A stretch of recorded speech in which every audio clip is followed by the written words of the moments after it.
Subscribe करू Mithila voice production के और संगे दबाबू बेल आइकन के और नया नया कॉमेडी देखू सबसे पहिने। किरे जेठालाल सुनलुए टकला मास्टर तोरा काल फेर से मुँह कान फोड़ बाहर का मरल को दाऊ की कहबा भाई कल्ला तल्ला सबटा भसका देलक टकला सर। तू सबटा बात हमरा फर्जिया का शुरू से कह। तबेले ही कल हम ट्यूशन पढ़ले स्कूल गेल रही। प्रणाम बच्चा सब, की हाल छो सबके? ठीक छै ने सब?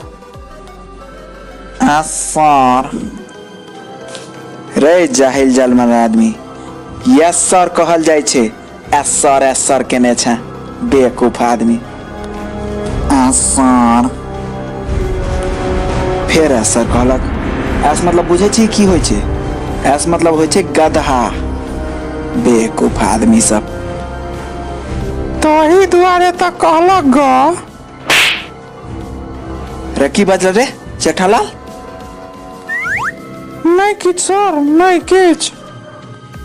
सर यो आइ बियाह करन पढ़ेबै ने? हैं? बियाह करन कथी होइ छै रे? सर बियाह करन नहीं, व्याकरण कहैया, व्याकरण। अच्छा, व्याकरण में तो कल दुर्भाग्य और सौभाग्य पर चर्चा करते रहिए ने।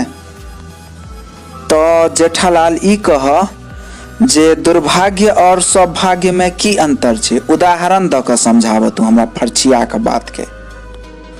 सर देखियो, एहि स्कूल में अगर आग लग जाए तो यहाँ के दुर्भाग्य हैत, आ ओहि आग में अहाँ झरक के मर जाए ई हमर सभक सौभाग्य हैत। की बजल रे? सारू के कुल बबजेठिया झाड़ दै छियो हम।